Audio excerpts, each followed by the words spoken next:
Enggak, ikut arus itu ada baiknya. Dan ketika aku ngelihat kasus ini, kan kamu kasus yang dari Tasik, anak 1,5 tahun yang lahir, 1,5 kilogram lahir di bawah berat badan rata-rata, dikontenin dan meninggal. Aku tertarik banget untuk ngasih edukasi tentang ini. Dan kamu tahu nggak, aku baru pulang dari Barcelona, baru mendarat dari Barcelona, dan kamu podcast pertama yang aku pilih langsung. Jadi aku minta maaf kalau aku pakai topi dan aku nggak make up hari ini. Aku nggak pakai persiapan. Kata bidan, nanti ya katanya ini mau lagi dikonfirmasi dulu nih ke pihak rumah sakit umum. Kenapa? Soalnya bayinya ini katanya dok, kecil, 1,7 kilogram. Di klinik 1,7 kilogram. Di klinik 1,7 kilogram. Terus nafasnya juga masih belum sempurna katanya gitu dok. Kata si bidan gitu. Jadi saya harus tunggu dulu ya balasan dari pihak rumah sakit, harus dirujuk gak ke rumah sakit gitu untuk di inkubator katanya gitu. Kalau misalkan harus di inkubator ya kalau bahasa Sundanya wayahna katanya gitu ya dok. Jadi mau tidak mau katanya gitu. Ya kalau kita sih keluarga ya yang terbaik aja gitu ya dok gitu. Terus saya yang bersihin darahnya gitu, saya yang lapin, saya yang bersihin. Saya juga kan bingung dok, ini bersihin ini takut salah gitu ya dok. Infeksius. Takut infeksius, takut tangan saya juga takut banyak bakteri atau apa gitu kan. Saya cuci tangan dulu dok, saya cuci tangan dulu. Terus saya bersihin pakai tisu basah gitu. Saya bersihin terus pas saya buka ya ampun ini masih darah, masih banyak banget dok di situ. Coba dikasih pembalut doang, itu juga nggak dikasih celana gitu. Jadi kan si pembalutnya jadi nggak ini ya dok, jadi nggak nempel gitu. Saya berdasarkan yang saya lihat dan saya ini, jadi sebenarnya sibuk main handphone kayak gitu, sibuk main handphone terus nanti diperiksanya jam 12 malam. Dicuekin ya. Nah gitu, setelah itu adik saya nganter Nisa ke kamar mandi, katanya pengen buang air kecil. Nah di kamar mandi banyak keluaran darah gitu dok, banyak keluaran darah. Adik saya sempat bilang ke bidan gitu, Bu ini istri saya keluaran darah banyak katanya gitu. Terus bidannya malah udah biasa katanya gitu, kalau mau lahiran emang kayak gitu katanya gitu, jadi banyak keluaran darah gitu kan. Masih dibiarin, masih dicuekin gitu.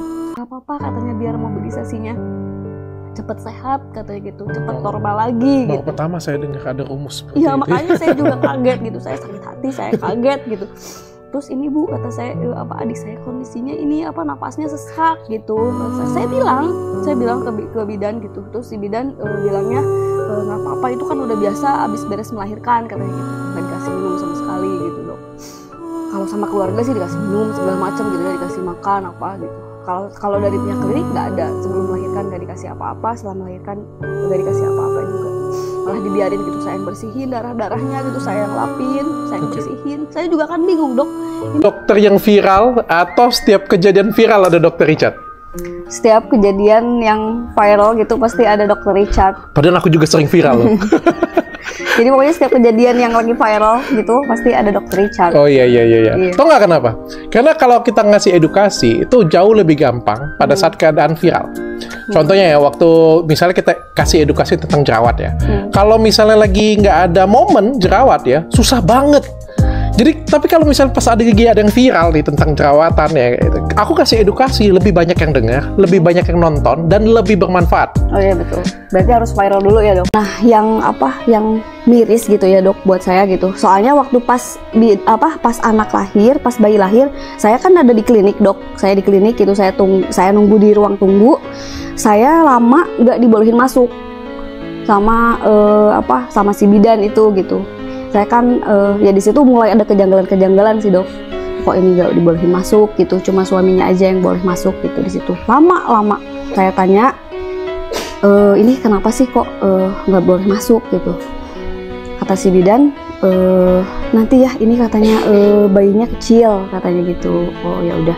Jadi memerlukan banyak oksigen. Kalau banyak orang takutnya nafasnya terganggu atau apa gitu ya. Oke gitu, saya nggak apa-apa. Dokter menginformasikan seperti itu. Itu waktu umur kehamilan berapa? 7 bulan. 7 bulan, oke. Betul. Kan menginformasikan ke adik ipar saya bahwa si bayi 1 kilogram, kecil katanya gitu kan, umur 7 bulan. Nah, adik ipar saya kan setiap kontrol memang seringnya ke klinik ke klinik ini gitu dok.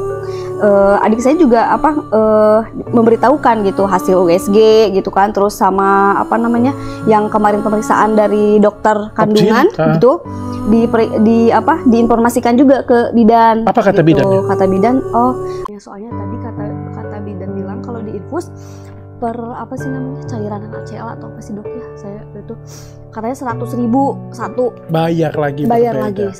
Saya sangat ingat itu. Katanya kalau mau diinfus harus bayar lagi 100.000 katanya gitu. Ya udah tuh nggak apa-apa kalau emang harus diinfus, saya bilang gitu kan. Ya udah nggak apa-apa katanya teh, soalnya sayang katanya harus bayar lagi gitu. Kebetulan kan dok ya karena keterbatasan ekonomi gitu, juga ya dok, tidak gitu. Memadai ya. Betul. Oke. Meskipun kan saya juga udah bilang ke bidan gitu bahwa kondisi adik saya harus diinfus atau enggak gitu. Ya maksudnya ini kan karena sesek, kata bidan nggak apa-apa ini karena kondisi yang saya lihat kondisi adik saya masih banyak darah-darah yang bekas lahiran gitu. Saya kan tanya ke bidan, ini kok nggak dibersihin? Saya bilang gitu kan. Tapi bidannya nggak jawab. Jadi adik saya cuma ditutupin pakai kain doang gitu dok, si kakinya gitu. Kan adik saya lemes bangun tetap nggak bisa ya dok, baru beres melahirkan gitu. Terus kondisinya juga napasnya saya lihat banget kondisi adik saya waktu itu, nafasnya sesak banget gitu dok ya. Terus pusing, terus lemes udah jelas gitu.